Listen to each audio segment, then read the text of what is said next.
एक समय की बात है कि हरे भरे घाटियों और ऊंचे ऊंचे पहाड़ों के बीच एक छोटा सा गांव बसा था जिसका नाम था नूरगढ़। ये गांव अपनी खूबसूरती और शांति के लिए मशहूर था। यहाँ के लोग सीधे साधे, मेहनती और एक दूसरे से प्रेम पूर्वक व्यवहार करने वाले थे। गांव के बीचों बीच एक पुराना कुआं था जिसके बारे में कहा जाता था कि उसमें कोई जादुई रहस्य छिपा है। कोई उसकी गहराई नाप नहीं सका था और बुजुर्ग कहते थे कि इस कुएं के नीचे एक ऐसी दुनिया है जो आम इंसानों की नजरों से छिपी हुई है। इस गांव में एक लड़का रहता था जिसका नाम था आरिफ। आरिफ एक होशियार और जिज्ञासु युवक था। उसकी उम्र 18 साल थी और वह हमेशा नई चीजें सीखने और खोजने का शौकीन था। पिता एक किसान थे और माँ घर का कामकाज संभालती थी। आरिफ की एक छोटी बहन भी थी जिसका नाम था गुलनार। गुलनार अपनी शरारतों और मासूम सवालों से घर को हंसी खुशी से भर देती थी। एक दिन जब आरिफ अपने पिता के साथ खेतों से लौट रहा था तो उसने देखा कि गांव के कुछ बुजुर्ग कुएं के पास जमा है और किसी गहरी चर्चा में लीन है। आरिफ की जिज्ञासा उसे वहां खींच लाई। वह चुपके से उनके पास जाकर सुनने लगा। बुजुर्ग एक अजीब और रहस्यमय कहानी सुना रहे थे। उनका कहना था कि कुएं के नीचे एक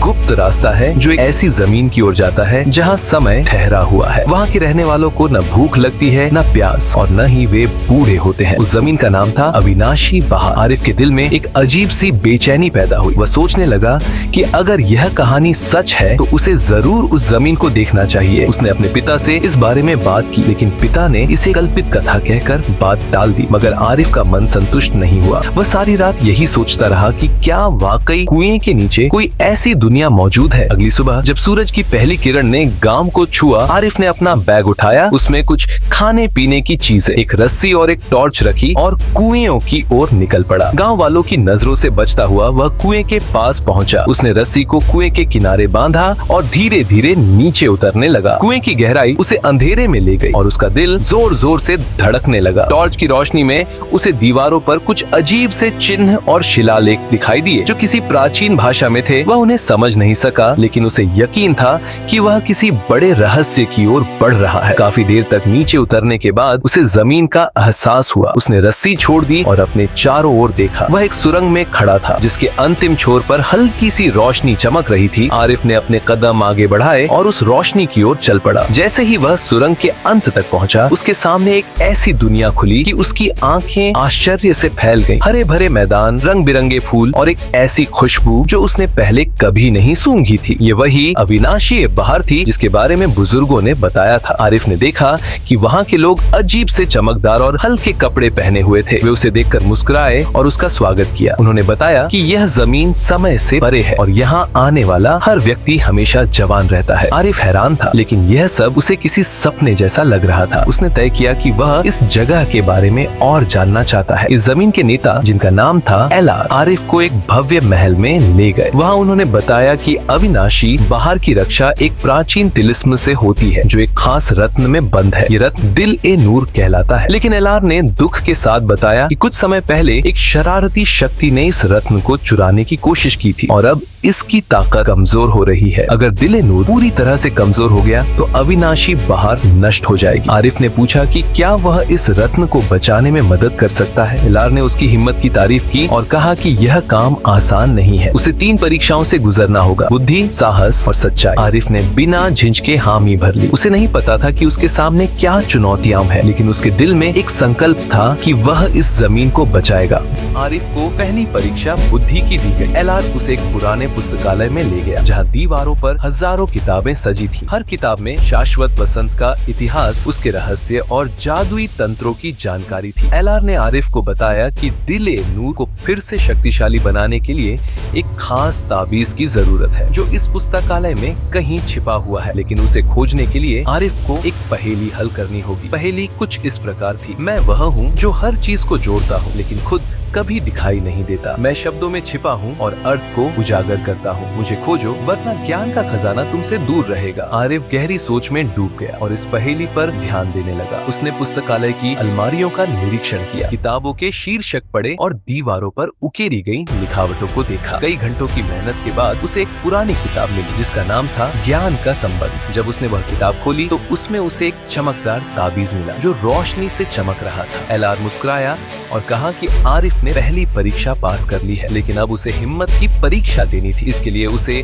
शाश्वत वसंत के काले जंगल में जाना था, जहाँ एक भयानक प्राणी रहता था जिसे साया दर कहा जाता था। ये प्राणी हर उस व्यक्ति को अपने साए में कैद कर लेता था जो उसके सामने आता था। आरिफ को ताबीज की रक्षा करनी थी और उसे जंगल से सुरक्षित लौटाना था। उसने ताबीज अपने गले में पहना और जंगल की ओर निकल पड़ा। जंगल के अंदर अंधेरा इतना गहरा था कि टॉर्च की रोशनी भी फीकी पड़ जाती थी। हवा में अजीब सी सरसराहट थी और चारों ओर से आवाजें आ रही थी। आरिफ का दिल जोर जोर से धड़क रहा था, लेकिन उसने खुद को संभाला और आगे बढ़ता गया। अचानक उसके सामने एक बहुत बड़ा साया प्रकट हुआ। उसकी आंखें लाल थी और उसका शरीर धुएं की तरह लहराता हुआ था। सायादर ने आरिफ से ताबीज मांगा, लेकिन आरिफ ने मना कर दिया। सायादर ने उसे धमकी दी कि अगर उसने ताबीज नहीं दिया तो वह उसे हमेशा के लिए अपने साए में कैद कर देगा। आरिफ ने अपने डर पर काबू पाया और ताबीज को मजबूती से थाम लिया। उसने सोचा कि अगर वह साया दर से लड़ने की कोशिश करेगा तो शायद हार जाएगा, इसलिए उसने बुद्धि से काम लिया और साया दर से कहा, अगर तुम इतने शक्तिशाली हो तो मुझे एक पहेली हल करने का मौका दो। अगर मैं जीत गया तो तुम मुझे जाने दोगे। साया दर हंसते हुए मान गया। आरिफ ने कहा, मैं वह हूँ जो हर सुबह उगता हूँ लेकिन रात को गायब हो जाता हूँ। मैं तुम्हारे साए को कमजोर करता हूँ और हर जगह रोशनी फैलाता हूँ। बताओ मैं क्या हूँ? साया दर ने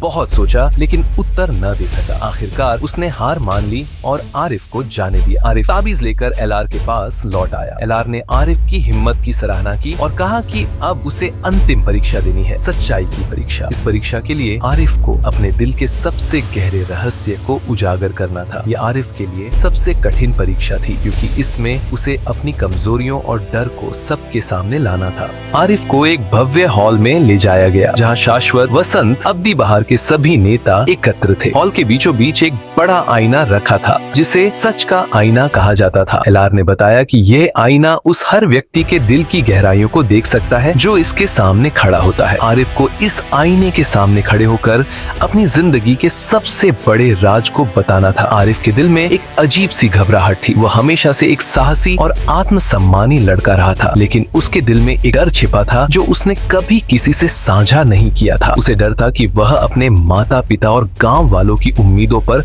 खरा नहीं उतर पाएगा। उसे लगता था कि वह हमेशा खुद को दूसरों से कमतर समझता है और इसी वजह से वह हर वक्त कुछ नया खोजने की कोशिश करता रहता था ताकि खुद को साबित कर सके। जब वह आईने के सामने खड़ा हुआ तो उसने अपनी यह कमजोरी सबके सामने बयान की। उसने बताया कि कैसे वह रातों को जागकर सोचता था कि क्या वह वाकई इस लायक है कि गांव वालों का हीरो बन सके। उसकी आवाज में सच्चाई थी और जब उसने अपनी बात पूरी की तो आईने से एक हल्की सी रोशनी निकली और उसके दिल में समा गई। एलआर ने कहा कि आरिफ ने सच्चाई की परीक्षा पास कर ली है, क्योंकि सच बोलने की हिम्मत हर किसी में नहीं होती। अब आरिफ के पास ताबीज था और वह तीनों परीक्षाएं पास कर चुका था। एलआर ने उसे बताया कि अब वह दिल ए नूर को दोबारा शक्ति देने के लिए तैयार है, लेकिन उससे पहले उसे उस दुष्ट अस्तित्व का सामना करना था जिसने दिल ए नूर को कमजोर किया था। उस अस्तित्व का नाम था ज़हरा और वह शाश्वत, वसंत के एक पुराने नेता का भाई था जो जलन के कारण बुराई की ओर चला गया था। ज़हरा एक अंधेरी गुफा में रहता था जो शाश्वत वसंत की सीमा पर स्थित थी। आरिफ को अकेले उस गुफा में जाना था। वह ताबीज और अपनी हिम्मत को साथ लेकर गुफा की ओर चल पड़ा। गुफा के भीतर अंधेरा इतना गहरा था कि उसे अपने कदमों की आवाज भी सुनाई नहीं दे रही थी। अचानक उसके सामने झराक प्रकट हुआ। उसका कद लंबा, चेहरा भयावह और आवाज ऐसी थी कि दिल कांप जाए। झराक ने आरिफ से ताबीज मांगा, लेकिन आरिफ ने मना कर दिया। झराक हंसते हुए बोला कि वह उसे कभी हरा नहीं सकता, लेकिन आरिफ ने अपनी परीक्षाओं से यह सीख लिया था कि शक्ति केवल शारीरिक नहीं होती। उसने झराक से कहा, तुम्हारी ताकत जलन से आती है, लेकिन मेरी ताकत सच्चाई और हिम्मत से है। उसने ताबीज को ऊपर उठाया और उससे निकलने वाली रोशनी ने झराक को पीछे धकेल दिया। झराक गुस्से में चिल्लाया और आरिफ पर हमला करने की कोशिश की, लेकिन ताबीज की रोशनी उसे रोक रही थी। आखिरकार झराक कमजोर पड़ गया और गुफा की गहराइयों में गायब हो गया। आरिफ ने ताबीज को दिल-ए नूर के पास ले गया और जब उसने ताबीज को रत्न के पास लाया तो एक जोरदार रोशनी फैली। दिल-ए नूर फिर से चमकने लगा और शाश्वत वसंत की धरती एक बार फिर सुरक्षित हो गई। आरिफ की वापसी अब्दी बहार के लोगों के लिए एक महान उत्सव का अवसर थी। एलआर और अन्य नेताओं ने उसकी हिम्मत और सच्चाई की सराहना की। उन्होंने आरिफ से कहा कि अगर वह चाहे तो हमेशा के लिए अब्दी बहार में रह सकता है, जहां वह कभी बूढ़ा नहीं होगा और हमेशा खुश रहेगा। लेकिन आरिफ ने मुस्कुराकर कहा कि कि उसका दिल अपने गांव, अपने माता पिता और अपनी बहन गुलनार के पास है। वह अपने लोगों के साथ रहना चाहता था, चाहे वहाँ समय उसे बूढ़ा ही क्यों न कर दे। एलार ने आरिफ की बात सुनी और उसके फैसले की कद्र की। उसने आरिफ को एक छोटा सा तोहफा दिया जो एक चमकता हुआ पत्थर था। एलार ने कहा कि यह पत्थर उसे हमेशा अब्दी बहार की याद दिलाएगा और मुश्किल समय में उसकी राह दिखाएगा। आरिफ ने पत्थर को ध्यान से अपनी जेब में रखा और वापसी के लिए तैयार हो गया। जब आरिफ सुरंग से वापस कुएं तक पहुंचा और रस्सी के सहारे ऊपर चढ़ा तो उसने देखा कि गांव में सुबह हो रही है। उसे यह देखकर हैरानी हुई कि उसने अब्दी बहार में कई दिन बिताए थे, लेकिन गांव में सिर्फ एक रात ही गुजरी थी। वह घर पहुंचा और अपनी माँ और बहन से गले मिला। उसने अपने पिता को पूरा किस्सा सुनाया, लेकिन कुएं के रहस्य को छुपा लिया क्योंकि वह नहीं चाहता था कि कोई और इस खतरनाक यात्रा पर निकले। गांव वालों ने आरिफ की वापसी पर खुशी मनाई, लेकिन उन्हें यह नहीं पता था कि वह एक महान रोमांच से लौट कर आया है। आरिफ ने अपनी जिंदगी फिर से शुरू की, लेकिन अब उसके दिल में एक अजीब सा सुकून था। उसे मालूम था कि उसने न सिर्फ अब्दी बहार को बचाया है, बल्कि खुद को भी साबित किया है। कुछ दिनों बाद आरिफ ने देखा कि गांव के कुएं से हल्की सी रोशनी निकल रही है। उसने सोचा कि शायद अब्दी बहार के लोग उसे धन्यवाद कह रहे हैं। उसने अपनी जेब से चमकता हुआ पत्थर निकाला और उसे देखकर मुस्कुराया। उसे यकीन था कि उसकी जिंदगी अब कभी पहले जैसी नहीं रहेगी। समय बीता गया और आरिफ की कहानी गांव में एक दंतकथा की तरह फैल गई। लोग उसे एक हीरो की तरह देखने लगे, हालांकि वह हमेशा एक सीधा साधा लड़का ही रहा। उसने अपनी जिंदगी अपने गांव की भलाई के लिए समर्पित कर दी। वह खेतों में अपने पिता के साथ काम करता और शाम को गांव के बच्चों को कहानियां सुनाया करता, लेकिन उसकी कहानियों में कभी शाश्वत वसंत का जिक्र नहीं हो रहा था। वह जानता था कि कुछ राज दिल में ही रखने चाहिए। एक दिन जब आरिफ खेतों में काम कर रहा था तो गुलनार दौड़ती हुई आई और कहने लगी कि कुएं के पास एक अजीब सा आदमी देखा गया है। आरिफ का दिल तेजी से धड़क उठा। वह तुरंत कुएं की ओर भागा। वहाँ उसे कोई नहीं मिला, लेकिन कुएं की दीवार पर एक नया चिन्ह उकेरा गया था। उस चिन्ह में एक लड़के की तस्वीर थी जो एक चमका हुआ रत्न थामे हुए था। आरिफ समझ गया कि यह उसकी कहानी का एक और संकेत है। उस रात जब वह अपने कमरे में बैठा था, उसने उस चमकते पत्थर को अपने हाथ में लिया। अचानक पत्थर से एक हल्की सी रोशनी निकली और उसके सामने एलार की परछाई प्रकट हुई। एलार ने कहा कि शाश्वत वसंत अब पूरी तरह से सुरक्षित है और यह सब आरिफ की वजह से संभव हुआ। उसने आरिफ से कहा कि वह हमेशा अपने जीवन में सच्चाई और साहस को अपनाए रखे। आरिफ ने एलार से वादा किया कि वह कभी भी अपने सिद्धांतों से पीछे नहीं हटेगा। जब एलार की परछाई गायब हो गई तो आरिफ ने उस पत्थर को एक छोटे से डिब्बे में रखा और अपनी अलमारी में छुपा दिया। वह जानता था कि उसकी साहसिक यात्रा पूरी हो चुकी है, लेकिन उसके दिल में एक नई उम्मीद जाग चुकी थी। गाँव वालों के लिए आरिफ एक आम लड़का था, लेकिन उसके दिल में एक ऐसी कहानी थी जो उसे हमेशा खास बनाए रखेगी। उसने अपनी जिंदगी सादगी से बिताई, लेकिन उसके सपने और उसके इरादे हमेशा उसे नई मंजिलों की ओर ले जाते रहे। और वह कुआं जो आज भी गांव के बीचों बीच मौजूद था, चुपचाप उस राज की हिफाजत करता रहा जो सिर्फ आरिफ जानता था।